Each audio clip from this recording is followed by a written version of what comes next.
sobre todo nome, um nome que é sobre todo nome. Diante dele todo joelho se dobrará. Diante dele todo joelho se dobrará. É o refrigério. Saudamos a todos os internautas com a paz de nosso Senhor e Salvador Jesus Cristo. Mais uma vez, nós da Assembleia de Deus, em Joaquim Nabuco, estado de Pernambuco, Mata Sul do estado de Pernambuco, sob a presidência do pastor Ailton José Alves, pastor presidente da nossa igreja e também pastor presidente da nossa convenção em Pernambuco, nós vamos comentar mais uma lição que tem como profeta Sofonias. E estamos juntos novamente para mais um comentário da nossa lição do quarto trimestre de 2012. Os 12 profetas menores, advertência e consolações para a santificação da Igreja de Cristo. Estamos hoje com a lição de número 10, Sofonias, o juízo vindouro. Então, queridos irmãos, nós pedimos atenção redobrada de todos os nossos internautas, pois Deus tem uma mensagem de paz para todos nós, pois estamos tratando de um assunto de fundamental importância para a vida da igreja nestes últimos dias e também para a vida de todos aqueles internautas que têm nos acompanhado através da nossa página, que, quem sabe, ainda não ingressaram no Evangelho, mas são pessoas ouvintes que estão observando a palavra de Deus. Deus tem uma palavra para você nesta noite. E o texto áureo da nossa lição nos fala: porque surgirão falsos cristos e falsos profetas, e farão tão grandes sinais e prodígios que, se possível fora, enganariam até os escolhidos. O Evangelho de São Mateus, capítulo 24 e o versículo 24, está o texto áureo da nossa lição. E a verdade prática, no juízo vindouro, Deus há de julgar todos os moradores da terra, de acordo com as suas obras de cada um. Então, queridos, neste momento, nós queremos chamar a atenção de todos que é possível viver uma vida de santidade, uma vida reservada, separada para Deus, não é? Porque nestes últimos dias, o que nós temos visto e ouvido são coisas alarmantes que muitas vezes nós ficamos preocupados com a situação do mundo.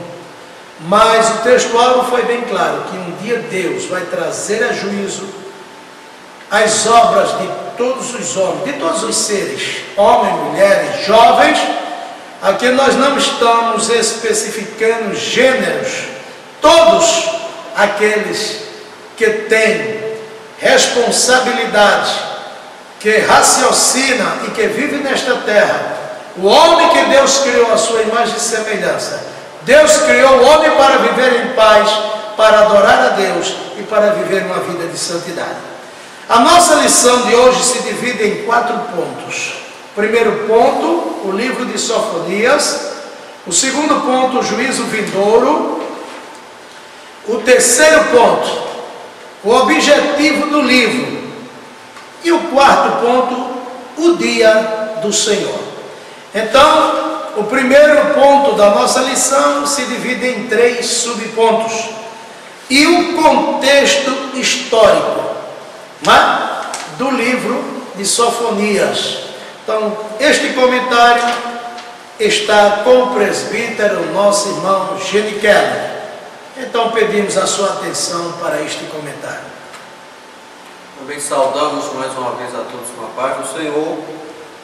E conforme a nossa lição nos mostra, o contexto histórico do livro de Sofonias, o qual o nome significa o Senhor esconde, ou o Senhor escondeu, diz que ele exerceu seu ministério nos dias de Josias, filho de Amon, rei de Judá, e que ele reinou entre 640 a 609 a.C., aproximadamente 31 anos, e promoveu uma reforma religiosa dentro do reino de Judá, que aconteceu em 621. E Sofonias, como trineto de Ezequias, que fazia parte do meio da realeza, ele tinha a liberdade tanto de transmitir suas profecias no meio real, como no meio do povo, em virtude de fazer parte da família real. E diz aqui que quando ocorreu a reforma, Jeremias exercia o seu ofício de profeta há 5 anos, e o seu chamado deu-se no 13º ano do reinado de Josias. Esse período corresponde a 627 a.C. É possível que na reforma o rei fora encorajado por esses profetas, e existem evidências internas que apontam para o tempo de pré-reforma em Judá, denunciando os desmandos dos reis Manassés e Amon.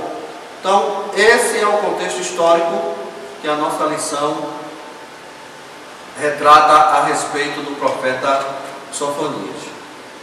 Aí nós acabamos de ouvir o que nos transmitiu o presbítero, nosso irmão Geniquel, sobre o contexto histórico do livro de Sofonias, do profeta. E agora nós vamos ao segundo subponto, a genealogia do profeta. E quem vai nos fazer esse comentário é o presbítero, nosso irmão Valdelso Moura. Paz do Senhor para todos. Para nós é uma honra, prazer imenso estar novamente aqui convosco para transmitir mais um comentário dessa lição. Genealogia, segundo subponto do primeiro ponto. Diz aqui: é comum a menção do nome paterno nos livros dos profetas Isaías, Jeremias, Ezequiel, Oséias, Joel e Jonas. Porém, descreve a sua genealogia. Genealogia tem paterna, que é a conhecida paternal, como também a genealogia de linhagem real, da sua descendência real. E Sofonias, filho de Cusi, da qual era filho de Gedalias, que também era filho de Amarias, filho de Ezequias, essa citação de nomes do pai estabelecia o direito tanto à herança quanto à posição social ou aquisição de poder. A ausência de paternidade demonstra que tal profeta não adveio de família tradicional. Sofonias era trineto de Ezequias, que também fora rei de Judá. Quando nós olhamos nas outras lições passadas, no caso ali na 1, como a de Abacuque, nós vamos ver que não foi citado o nome do pai de nenhum dos dois. Então, isso dá-nos a entender que eles não eram de família tradicional. Mas esse homem, Sofonias, era de uma linhagem real, que também a gente vê aqui que isso garantia um livre acesso no governo. Que quando nós conhecemos a história, quando morria o rei, alguém da sua família era que assumia. Isso sucessivamente era assim. Então Sofonias agora tem uma transformação, digo assim, de uma linhagem que ele poderia ser rei. Deus mudou a história e fez dele um profeta, um porta-voz, para levar a mensagem ao povo de Judá, que estava precisando com urgência de ouvir a mensagem de Deus. Então, para fecharmos melhor, dá-nos a entender que este homem é de família de rei. Então, meu amigo, você que nos acompanha, entenda isso neste momento. Você tem seus pais, provavelmente todos já não tem mais. Com certeza, você faz parte de uma herança. E o nome do seu pai era tão importante nessa área, como nós estamos vendo aqui no comentário da lição. Era necessário o nome do pai aparecer para que o filho viesse ter direito à herança.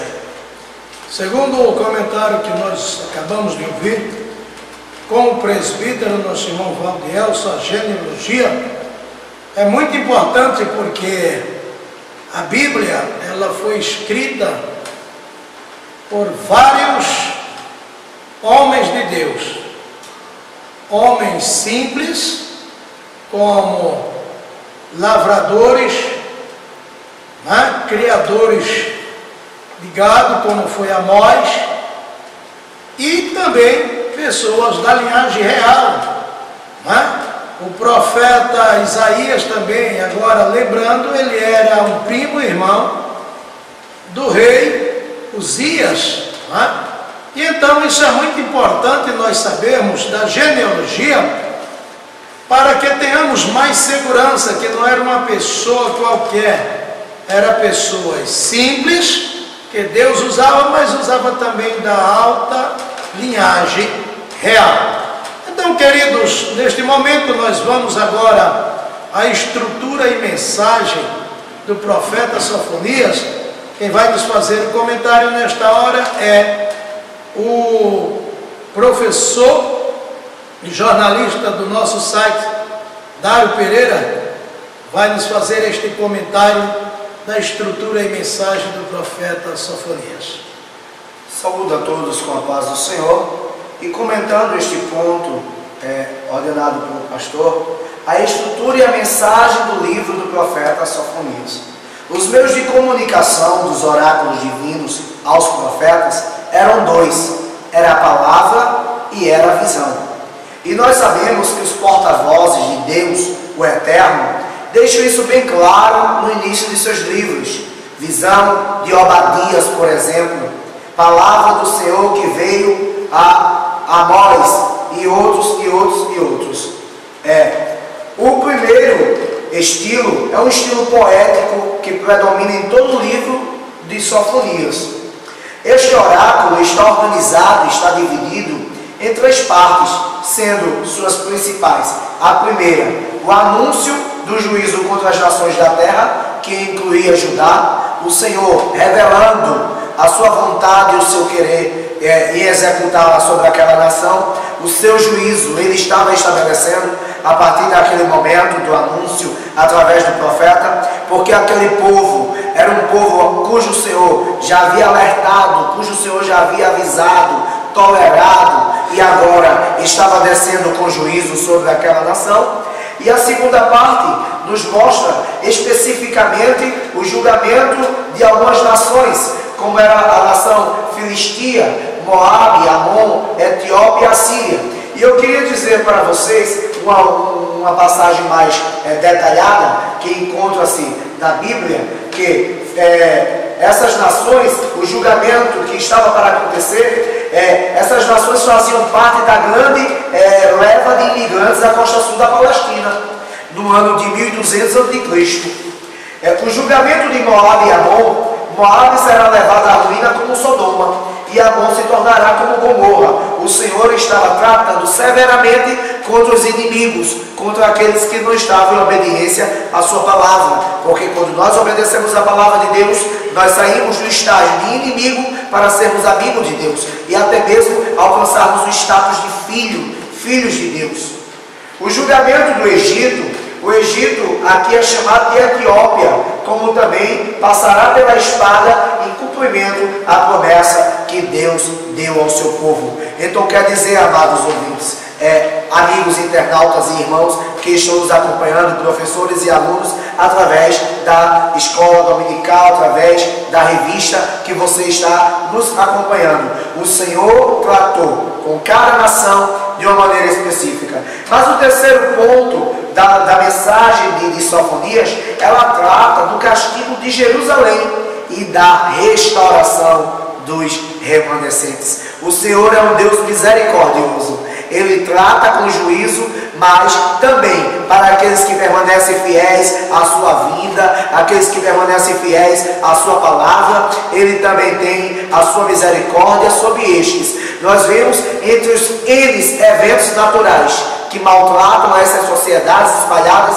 neste planeta Terra, nós vemos o Senhor cuidando do seu povo, preservando o seu povo, estando com eles ombro a ombro, porque Ele é um Deus que cuida. E por fim, o tema principal deste livro, concluindo esta pequena participação, ele fala sobre o dia do Senhor, que é o tema que ocupa todo o oráculo, toda a mensagem, todo o livro do profeta Sofonias, o grande e terrível dia do Senhor sobre as nações.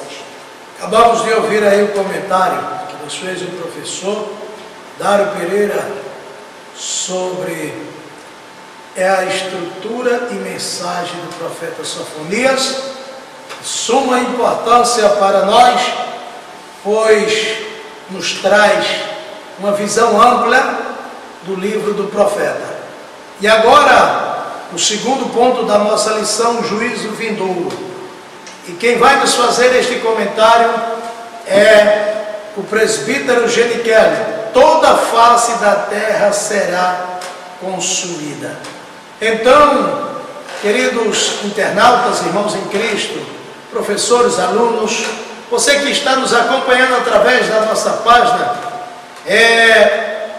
quem sabe você esteja um pouco de dúvida ou querendo saber, e aí nós vamos ter o conhecimento sobre este juízo vindouro. Presbítero Genikelli, nos comente esta parte, pois estamos esperando e eu creio que muitos estão aguardando uma resposta para o conhecimento de todos.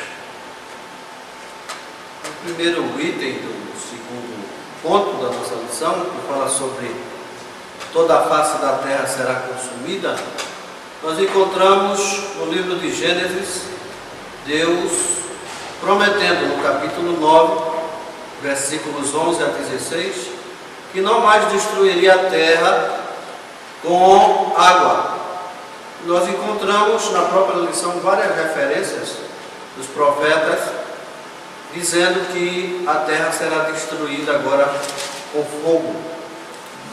Se você puder acompanhar nas referências da lição, você vai ver vários profetas citando sobre essa destruição que será iminente. A Bíblia Sagrada, ela fala que os céus e a terra que agora existem estão destinados para o fogo. E nós cremos que essa destruição, ela ocorrerá, porque Deus, o Senhor Jesus Cristo falando, Ele diz que passarão os céus e a terra, mas a sua palavra não há de passar. Mas existe uma promessa de livramento para aqueles que creem e confiam no nome do Senhor. É que mesmo sob essa palavra de destruição, a Bíblia diz que haverá um escape para aqueles que confiam no Senhor para aqueles que esperam em Deus.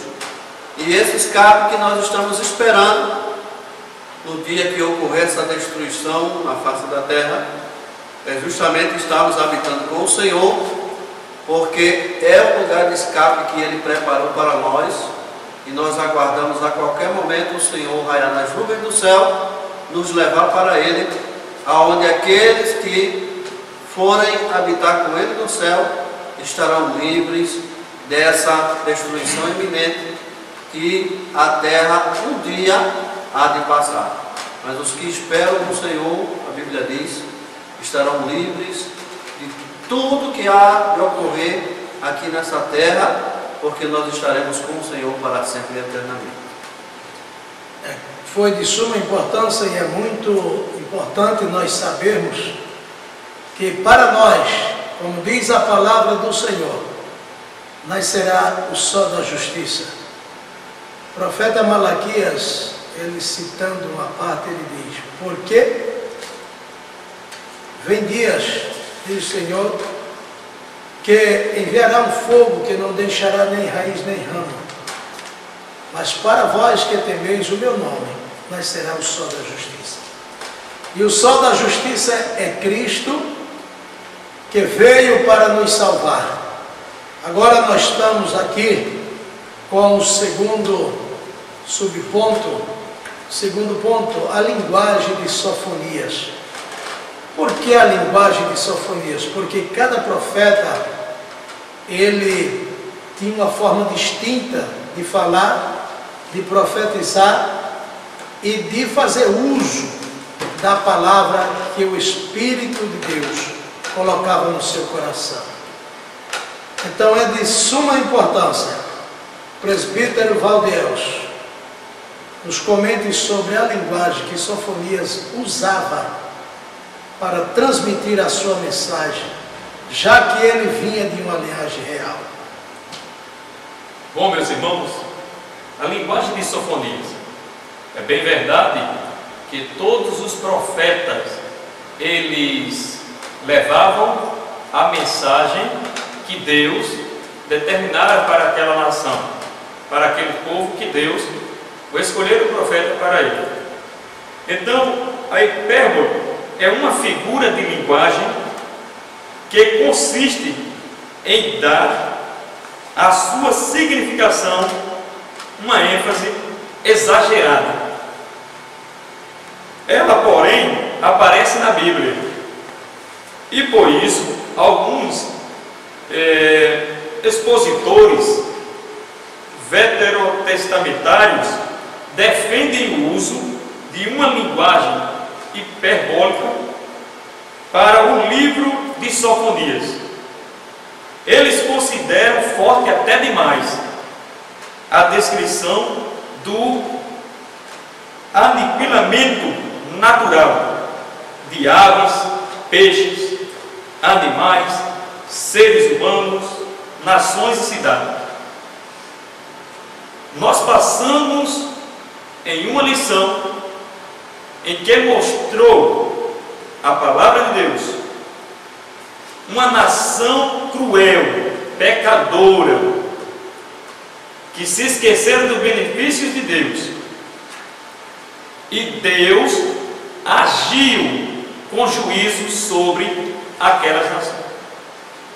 Então, para muitos, a mensagem que está contida no livro de Sofonias acham que é um exagero, mas não, Senhor e não, Senhora, porque a mensagem que ele levou, que Sofonias levou àquele povo, não era uma mensagem dele, e sim uma mensagem de Deus. O profeta é um porta-voz, é simplesmente um mensageiro, um porta-voz de Deus. Então todo o seu conteúdo tem o poder de Deus, porque é a palavra de Deus.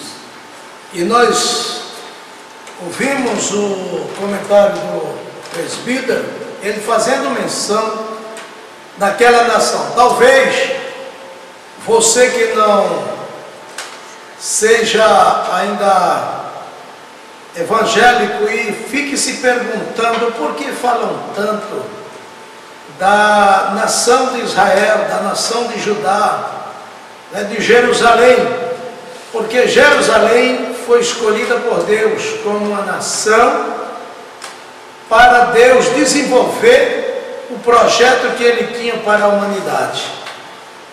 E ali ficou registrado nas páginas sagradas da Santa Bíblia, para que nós tomássemos como exemplo para os nossos dias. E o apóstolo São Paulo, ele escrevendo aos Romanos, capítulo 15, e o versículo de número 4, ele diz: porque tudo que dantes foi escrito para o nosso ensino, foi escrito para que, pela paciência e consolação das Escrituras, tenhamos esperança. Aí vem mais: ora, o Deus de paciência e consolação vos conceda o mesmo sentimento uns para com os outros, segundo Cristo Jesus. Então, queridos, a palavra de Deus foi escrita naqueles dias e ela está vigente até hoje para os nossos dias, que fala do juízo vindouro. Então nós, neste momento, vamos a uma descrição detalhada dos acontecimentos, dos fatos, da vida, da linguagem, deste segundo ponto, o terceiro subponto do segundo ponto, com o professor Dário Pereira. Bem, irmãos, dando continuidade à descrição detalhada que nos trata a nossa revista da Escola Bíblica, é verdade que na Bíblia há o emprego da hipérbole, como antecedendo o presbítero Valdielso já falou a você o que é hipérbole. Hipérbole é quando uma palavra é utilizada com um significativo de exagero. Por exemplo, alguém pode dizer que chorou rios de lágrimas. Este rios de lágrimas passa a ser uma hipérbole, um exagero. Mas a Bíblia, ela deixa claro que aqui em Sofonias, essa descrição, ela traz a ideologia de um reverso da criação. Tem pessoas que pensam que é uma hipérbole da parte do Senhor, quando diz, no versículo de número 3, que os homens e os animais consumirei as aves do céu e os peixes do mar. Isso não se trata de uma hipérbole, isso se trata de um reverso da criação. O Senhor que criou para que os homens fossem prósperos, com todo esse sistema orquestrado por Deus, Ele agora está dizendo de que entrará com um reverso nessa situação. Irá aniquilar, irá retirar esta dádiva, este presente, estas regalias da criação que Ele fez para que o homem pudesse adorar, pudesse viver em sua presença. Ele está descrevendo isso no livro de Sofonias, de que irá retirar, de que irá destruir, que irá aniquilar tudo isto. E o Senhor já o fez. A Bíblia nos faz lembrar que quando aconteceu o dilúvio, o Senhor, por misericórdia, havia instruído a Noé para que o mesmo preparasse uma arca, preparasse um grande barco que serviria de alojamento para alguns animais, para que após o dilúvio eles dessem continuidade à espécie, assim como também Noé com a sua família daria continuidade à raça humana. Então o Senhor fez. E o dilúvio, ele não foi apenas literal. O dilúvio foi literal e global. Foi sobre toda a terra. E aqui cai por terra, diante do relato bíblico, o que alguns ensinadores erroneamente dizem, que o dilúvio foi parcial. Não. O dilúvio aconteceu em toda a terra, toda a face da terra. E isso a ciência já deixou comprovado de que realmente aconteceu além da Bíblia, que está acima da ciência, está acima dos cientistas e de qualquer entendimento humano. Mas a família de Noé e alguns animais foram salvos, assim como os filhos de Israel foram poupados da praga do Egito e da morte no meio do Mar Vermelho, como morreu Faraó e os seus exércitos. Então quer dizer, existe a hipérbole na Bíblia? Existe, mas o Senhor, Ele é misericordioso, e aqui o livro de Sofonias, ele faz questão de relatar que aquele que criou é o que comanda sobre a criação. Aí nós vemos a descrição detalhada de como vai ocorrer os fatos que nós estamos estudando agora nesta lição. Queridos, talvez você diga, mas é algo terrível, é algo muito grande, mas nós temos visto nesses últimos dias. Vamos trazer à tona agora os acontecimentos mais recentes que nós temos presenciado no estado de São Paulo, não é? Pessoas inocentes perdendo a vida e uma verdadeira guerra do tráfico, da criminalidade, né? Com as forças, com o governo. E nós vemos também ali na Síria, né? Um ditador que não quer deixar o poder. Já são milhares de pessoas que perderam a vida. É isso que Deus quer para a raça humana? De maneira nenhuma. Isso é o egoísmo, isso é o pecado, porque o pecado cega. A Bíblia diz lá em 2 de Coríntios capítulo 4, versículo 4, que o Deus deste século cegou o entendimento dos incrédulos, para que não possa ver. O Deus desse século não é o Deus dos céus, é Satanás, o inimigo das nossas almas, porque ele tem procurado dominar, ele tem procurado levar os homens a isto. E Deus, meus queridos, tem sido paciente, mas tem determinado um dia que com justiça há de julgar esta terra.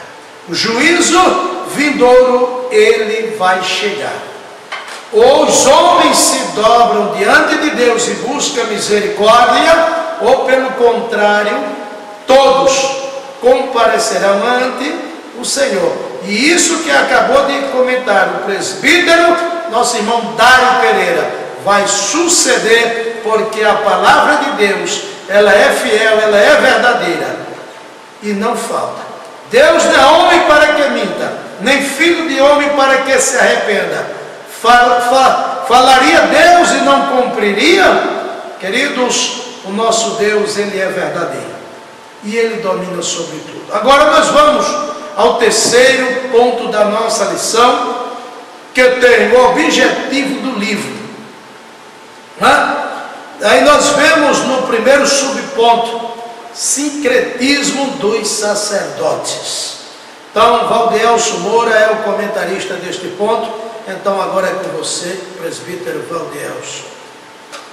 Bom, meus irmãos, para tudo Deus tem os seus objetivos. E o objetivo deste livro, Sofonias, no primeiro subponto diz assim: sincretismo dos sacerdotes. A expressão queimarias com os sacerdotes, que está no versículo 4, aponta para o sincretismo da religião de Israel com o paganismo. Ora, uma nação como Israel, tendo como o seu Deus o Criador de todas as coisas, porém, muitos já estavam apostados da fé, adorando a Milcom e a outros deuses.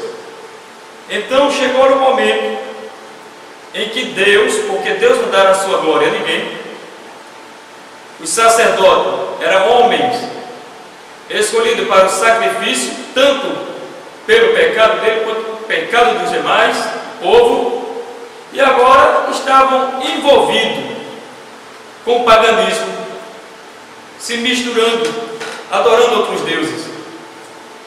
Aí diz aqui, queimarinhos é o plural do hebraico, como é? Usado para sacerdote pagão e aparece apenas 3 vezes no Antigo Testamento. Apesar da origem levítica, os sacerdotes estavam envolvidos no sincretismo religioso pagão. Apesar de tudo, mas eles estavam envolvidos, tomados pelo paganismo. Como hoje, nos dias de hoje, muitos eles deixam de adorar a Deus e procuram se envolver com o paganismo. E isso Deus requer também do homem, que o homem venha a fazer um giro na vida, de arrepender-se e voltar-se para o Senhor. Então nós vemos aí que os sacerdotes que deveriam estar ministrando diante do Deus Todo-Poderoso tomaram um rumo diferente, e não tem sido diferente nos dias atuais, não é? Quantos que deixam de adorar o verdadeiro Deus e buscam adorar deuses e deuses que nem sequer conhecem e sabem as suas origens. Nós sabemos que o Deus a quem nós adoramos é o Criador dos céus e da terra, e nós podemos comprovar isto pelas coisas criadas. Então nós temos motivos para adorar este Deus. Agora, com o presbítero, nosso irmão Geniquel, o segundo subponto do terceiro ponto, o sincretismo do povo. Então, presbítero, nos faça este comentário. Segundo nos registra a lição, o povo de Deus, ele passou a praticar a adivinhação e a astrologia, que na nossa lição está descrita como sabeísmo, que era proveniente dos sabeus, que era o povo da rainha de Sabá. E passaram a adorar também ao Deus que entre os povos tinha vários nomes.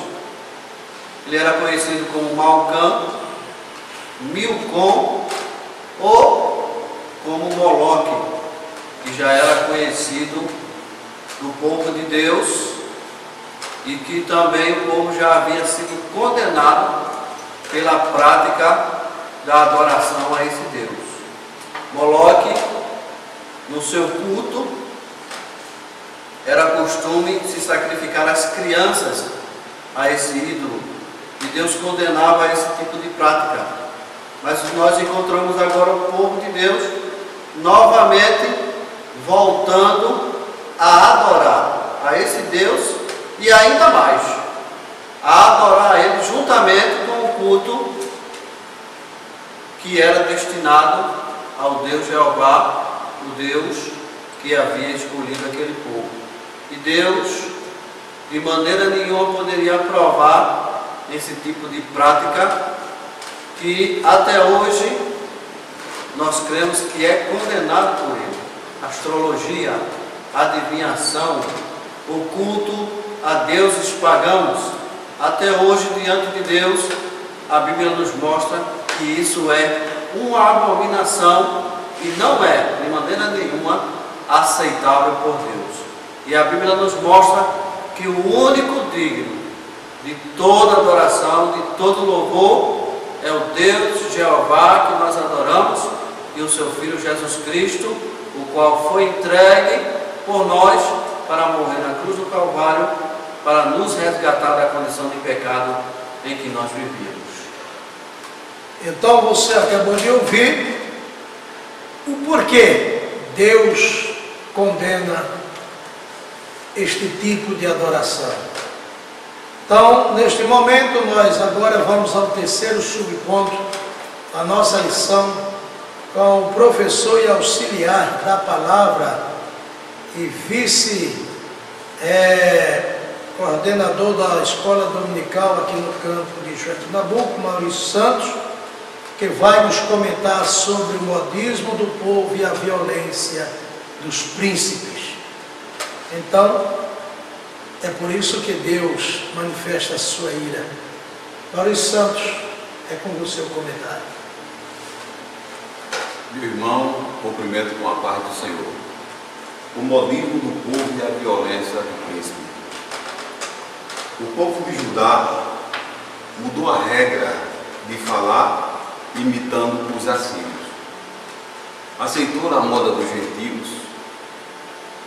As vestes de Israel, conforme Número, no capítulo 15, versículo 38, as vestes de Israel deviam ter franjas azuis, para lembrar-lhes de todos os mandamentos do Senhor. A Bíblia também revela a violência dos príncipes, os filhos dos reis. Os ladrões entravam para saquear, a violência e a justiça social estava desenfreada ali naquele país. Vemos também que na época em que o Salmo 91 foi escrito, havia muita insegurança também. Pode-se notar entre os versículos do texto várias expressões de perigos e ameaça, como por exemplo, laço do passarinheiro, peste perniciosa, espanto noturno, seta que voa de dia, mortandade, mal, praga, leões, áspide, serpente. Tudo isso indicava que havia perigo de ordem material, humano e espiritual. Em outras palavras, é o dever de todos observar os preceitos do Senhor, para que se tenha uma vida agradável a Deus e abençoada. Que Jesus lhe abençoe. Acabamos de ouvir que o modismo do povo e a violência dos príncipes. Então, veja que o povo sempre busca inovar, o povo sempre busca uma forma diferente, querendo mudar aquilo que Deus estabeleceu, aquilo que Deus ordenou, pois vamos dizer, uma forma de querer desvirtuar aquilo que Deus criou, porque Deus sabe porque criou e fez assim. Então, queridos internautas, irmãos em Cristo, quem sabe você que nos acompanha é um observador da palavra de Deus, é bom que você saiba que tudo está estabelecido na palavra de Deus. Então, a palavra de Deus é guia para todos nós. Ela nos ensina, ela nos guia como nós devemos caminhar, como nós devemos fazer. Nela está o modelo. Jesus Cristo deixou o modelo para nós seguirmos. Ele disse na sua palavra: eu sou o caminho, eu sou a verdade e eu sou a vida. Ninguém vem ao Pai a não ser por mim. Quando Jesus Cristo ele diz que é o caminho, ele diz: eu sou o exemplo a ser seguido. Então você que está nos ouvindo, nos acompanhando, olhe para Jesus, o autor e consumador da fé, e você não vai se confundir, não vai ficar sem entender e não vai ficar sem rumo. Você está no caminho certo. Agora nós vamos para o quarto ponto da nossa lição, o dia do Senhor, o significado bíblico. O dia do Senhor, o significado bíblico é o primeiro subponto, com o presbítero, nosso irmão Geniquel, que vai nos fazer este comentário agora. O julgamento de Judá e das nações vizinhas é o prenúncio do juízo vindouro, segundo o comentário da nossa lição. Tendo em vista o termo hebraico para dia ser Yom, que pode ser dia no sentido literal, Você pode encontrar essa referência no livro de Jó, capítulo 3, versículo 3, que diz: pereça o dia em que nasci e a noite em que se disse, foi concebido um homem. O período de tempo, nós encontramos essa referência em Gênesis capítulo 2, versículo 4, onde nos diz a palavra de Deus: estas são as origens dos céus e da terra, quando foram criados, no dia em que o Senhor Deus fez a terra e os céus. Assim, o dia do Senhor, ou as fraseologias similares, dia da ira do Senhor, e naquele dia indicam um período reservado por Deus para o acerto de contas com todos os moradores da terra. Isaías capítulo 13, versículo 6, nos diz a palavra de Deus: uivai, porque o dia do Senhor está perto, vem do Todo-Poderoso como assolação. Isaías capítulo 13, versículo 9 diz: eis que o dia do Senhor vem, horrendo, com furor e ira ardente, para pôr a terra em assolação e destruir os pecadores dela. Nós ainda encontramos referência a isso em Ezequiel 13, 5, em Joel capítulo 1, versículo 15, Joel capítulo 2, versículo 1. Tudo são referências a respeito desse assunto. E esse período, segundo a nossa lição, também é chamado de grande tribulação, aonde nós lemos no capítulo 7, versículo 14 de Apocalipse, que diz: e eu disse-lhe, Senhor, tu sabes. E ele disse-me: esses são os que vieram da grande tribulação, lavaram as suas vestes e as branquearam no sangue do Cordeiro. Então, o significado bíblico do dia do Senhor é justamente o dia do juízo que Deus tem determinado para todas as nações na face da terra. Aí está a explicação bíblica para o significado do dia do Senhor. Porque muitos se perguntam como será, como vai acontecer, e aí está, de acordo com a palavra de Deus. Agora nós vamos para o segundo subponto do quarto ponto da nossa lição, com o professor Dário Pereira, o sacrifício e seus convidados. Então vamos a este comentário com o professor Dário Pereira. Bem, irmãos, a profecia afirma que Jeová, ele preparou e santificou os seus convidados. Que convidados são esses e para que festa é esta? Nós sabemos biblicamente que esta festa e este evento é o arrebatamento da sua igreja, a boda do Cordeiro. Aqui entra nesta palavra. Aqui está a sentença e é chamada de sacrifício, pois é uma metáfora usada pelos profetas para indicar o juízo final. E nós sabemos que o verbo hebraico para isto, para santificar, é kadash, cuja ideia básica consiste em separar e retirar do uso comum.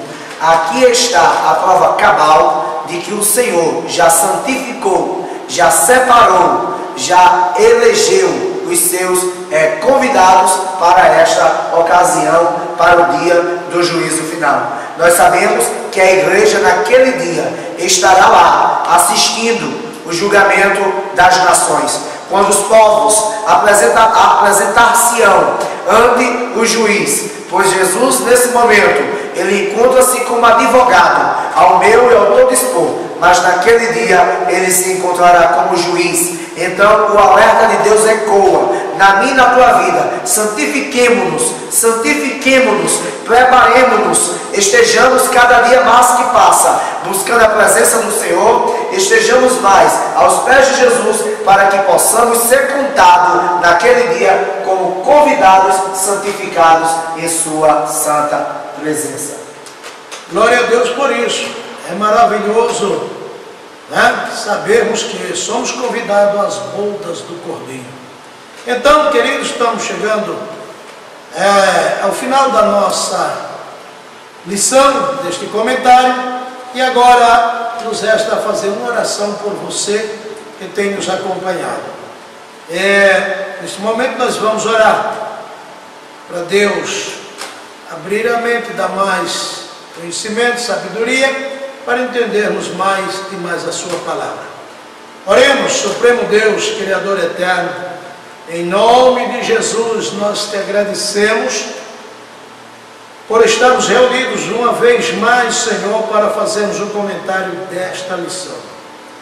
Pai, que se virá de ajuda para aqueles que porventura têm alguma dúvida, quem sabe ainda não são evangélicos e que procuram compreender a Tua palavra. E Tu sabes, Senhor, que o objetivo é alcançar vidas, Senhor, e também, ó Deus, levar conhecimento àqueles que por algum motivo tenham alguma dúvida. Abençoa, ajuda e faz com que as pessoas que estão ouvindo, meu Deus, que ainda não são evangélicos, possam te aceitar como Senhor e ser um convidado às bodas do Cordeiro. Em nome de Jesus. Amém. Esperamos você no próximo comentário. Não deixe de divulgar o nosso site, né? www.adenabuco.com. E se você tem alguma pergunta, mande suas perguntas, suas dúvidas, e nós estaremos aqui para responder. Na próxima semana estaremos com a lição de número 11, né? Que traz como título Ageu, o compromisso do povo da aliança. Será de muita importância.